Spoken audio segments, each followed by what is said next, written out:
Prabowo Subianto mengatakan, sebaiknya pejabat-pejabat publik di negara kita itu memperbaiki komunikasi publiknya kepada rakyat. Memang harus dievaluasi. Pejabat publik itu harus meneduhkan, pejabat publik itu harus wise dan harus bijak. Saya kira memang Prabowo Subianto harus segera membenahi sekaligus mengevaluasi siapapun dia. Kalau merugikan citra pemerintah, sebaiknya memang harus dievaluasi. Bismillahirrahmanirrahim guys, jumpa lagi di channel Jurnal Terupdate. Pengamat politik Adi Praetno kali ini membuka suara terkait ucapan Hasan Nasbi yang sebagai juru bicara kepresidenan soal kepala babi Tempo yang memicu amarah publik guys. Jadi tak perlu berlama-lama, untuk lebih jelasnya langsung saja kita simak bersama-sama video ini guys. Bismillah. Kali ini saya mau bicara tentang kemarahan publik yang memuncak kepada Kepala Kantor Komunikasi Presiden atau yang sering disebut dengan Presidential Communication Office (PCO) Hasan Nasbi yang dinilai tidak memberikan rasa respect dan simpati kepada jurnalis Tempo yang saat ini sedang mendapatkan teror politik karena dikirimi kepala babi. Jadi judul ceritanya adalah seorang jurnalis Tempo namanya Francisca.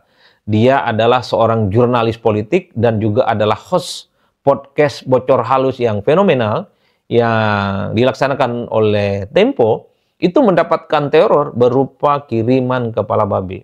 Publik di seluruh Indonesia memberikan dukungan supaya Francisca ini baik-baik saja, keselamatannya itu baik-baik saja, dan yang paling penting tidak gentar untuk terus memberikan informasi-informasi kritis, tentu sebagai upaya untuk membangun demokrasi kita yang sehat. Ketika di tengah dukungan publik yang cukup luar biasa kepada Francisca, inilah yang kemudian menjadi titik kemarahan publik. Begitu banyak kawan-kawan media yang lain bertanya kepada Kepala PCO Hasan Nasbi terkait dengan teror berupa kiriman kepala babi itu. Alih-alih memberikan dukungan dan support politik, Hasan Nasbi justru menganggap seakan-akan persoalan teror kepala babi itu adalah sebagai sebuah lelucon. Dengan nada yang cukup singkat, kata Hasan, sebaiknya dimasak saja.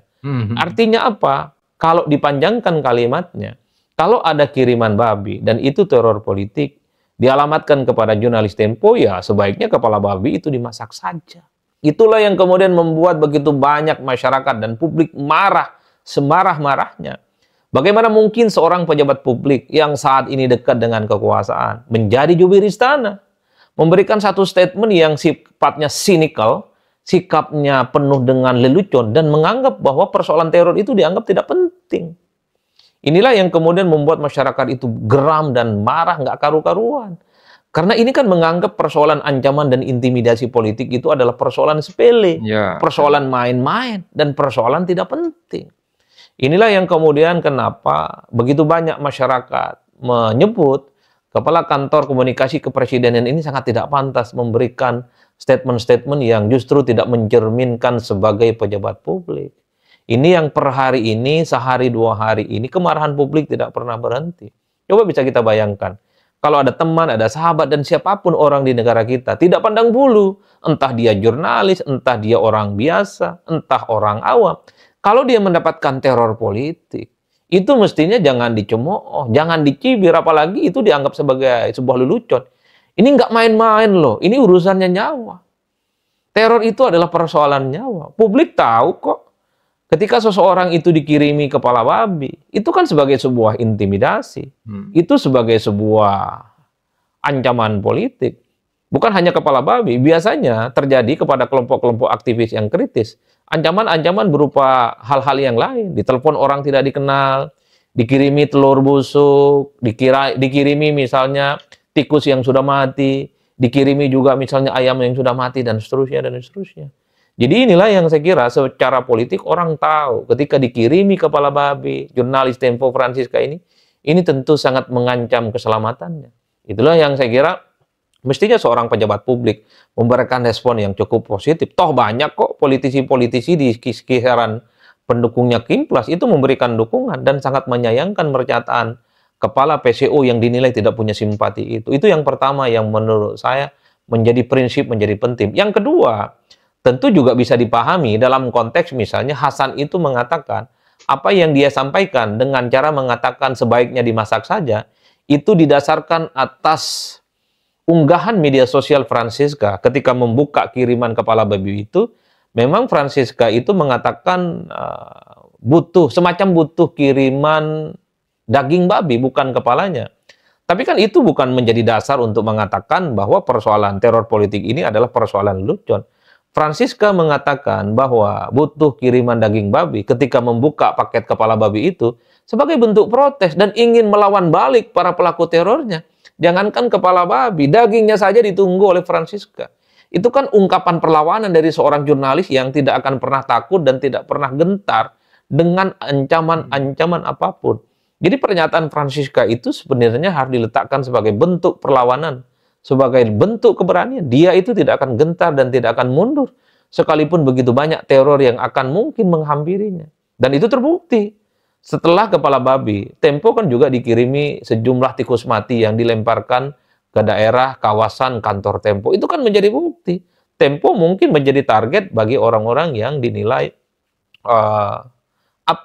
tidak nyaman dan mungkin merasa terganggu dengan jurnalisme kritis yang selama ini dimunculkan oleh Tempo. Oleh karena itu, bagi saya ada dua hal yang ingin saya katakan. Pertama, ini tentu sebagai momentum untuk memperbaiki komunikasi politik di sekitar istana dan di sekitar pemerintahan. Karena sebelumnya misalnya, ketika ada kritik dan protes terkait dengan revisi Undang-Undang TNI, Hasan Nasbi kan juga men-tweet ataupun menulis tweet di X dan di Twitter khususnya, dengan menganggap bahwa persoalan orang yang melakukan demo dan protes itu adalah orang yang memprovokasi dan cenderung melakukan kebohongan publik. Bagaimana mungkin kritik itu ditanggapi dengan cara-cara yang sinikal? Meski tweetnya Pak Hasan Nasbi itu kemudian dihilangkan, tapi kan publik menganggap, kok begini amat komunikasi politik orang-orang yang selama ini dekat dengan istana. Sebelumnya lagi kan kita mendengarkan ketika ada protes, ketika ada resistensi terkait dengan penolakan revisi Undang-Undang TNI. Ada yang mengatakan itu kampungan, itu kerjaan orang yang tidak punya pekerjaan, dan seterusnya, dan seterusnya. Inilah adalah momentum untuk memperbaiki bagaimana komunikasi publik orang-orang yang ada di pemerintahan sekitar istana itu baik-baik saja kepada rakyat. Dan pada saat yang bersamaan, dilalahnya Prabowo Subianto mengatakan, sebaiknya pejabat-pejabat publik di negara kita itu memperbaiki komunikasi publiknya kepada rakyat. Sepertinya inilah yang kemudian membuat seorang Presiden Republik Indonesia meminta kepada orang di sekitar istana, di sekitar kekuasaan dan pemerintahan, itu jangan asal sembarangan bicara, merespon berbagai peristiwa-peristiwa penting yang kemudian itu justru menimbulkan kontroversi. Apa yang disampaikan oleh Prabowo Subianto, bahwa seorang pejabat publik di lingkungan kekuasaan memperbaiki komunikasi publiknya, ini adalah momentum. Kalau ada pihak-pihak yang selama ini dekat dengan kekuasaan dan istana, ya sebaiknya memang harus dievaluasi. Pejabat publik itu harus meneduhkan, pejabat publik itu harus wise dan harus bijak menghadapi segala persoalan-persoalan yang sedang menghadapi, terutama soal protes, kritik, dan tentu saja mungkin cemoohan dan cibiran. Bukan justru sebaliknya menganggap sebagai sebuah hal-hal yang justru kontroversial dan menunjukkan wajah kekuasaan yang cukup arogan. Kalau kita melihat bagaimana kekuasaan politik itu kecenderungannya adalah arogan. Jadi dalam konteks inilah menurut saya menjadi penting. Bagaimana ini adalah menjadi momentum di masa-masa yang akan datang. Saya kira memang Prabowo Subianto harus segera membenahi sekaligus mengevaluasi siapapun dia di sekitar kekuasaan politiknya kalau merugikan citra pemerintah. Sebaiknya memang harus dievaluasi. Karena kalau mau jujur, kekuasaan politik, kekuasaan pemerintah itu bukan buruk karena kebijakan-kebijakan yang dibuat, tapi justru adalah model komunikasi politik yang dinilai itu tidak sesuai dengan kaidah-kaidah bagaimana dia menyampaikan komunikasi yang cukup baik dan menyejukkan. Itu yang pertama. Nah, yang kedua tentu supaya teror politik semacam ini tidak terjadi dan tidak berulang, bukan hanya kepada jurnalis Tempo, tapi tidak terjadi kepada kelompok-kelompok kritis, tidak terjadi kepada kelompok-kelompok civil society, kepada pegiat-pegiat demokrasi dan HAM, yang memang seharusnya pihak berwajib dalam konteks ini yang sudah dilaporkan oleh Tempo kepada pihak berwajib untuk mengusut ini hingga tuntas. Oke guys, jadi teror kepala babi ke kantor Tempo mendapatkan respon dari juru bicara Presidenan. Namun yang disampaikan Kepala PCO Hasan Nasbi malah bilang untuk dimasak saja. Untuk pertanyaan Hasan Nasbi itu menurut pengamat politik Adi Praitno merupakan sikap nir empati dan meremehkan teror atas kebebasan ekspresi. Pengamat politik Adi Praitno juga mengatakan hal ini meremehkan ancaman dan intimidasi politik pada media massa.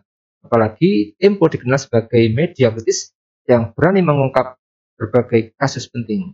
Ia menyayangkan di tengah gelombang dukungan publik kepada Friska dan Tempo, Hasan Nasbi justru memperkeruh suasana dengan sikap sinis.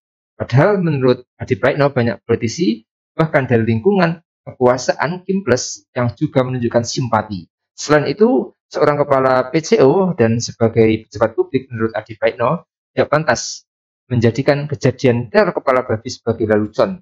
Oleh karena itu, dirinya menganggap sikap Hasan Nasbi bisa mencederai nilai demokrasi, guys. Tentunya dari Bang Adi Praitno juga berharap ini adalah kesempatan untuk memperbaiki komunikasi kepresidenan dalam waktu dekat ini, guys, agar tidak memperburuk citra pemerintahan. Jadi mungkin itu yang bisa saya jelaskan untuk video kali ini. Bagaimana menurut kalian soal video ini? Tulis komentarnya di bawah ini ya, guys. Saya izin pamit dulu. Wassalamualaikum warahmatullahi wabarakatuh.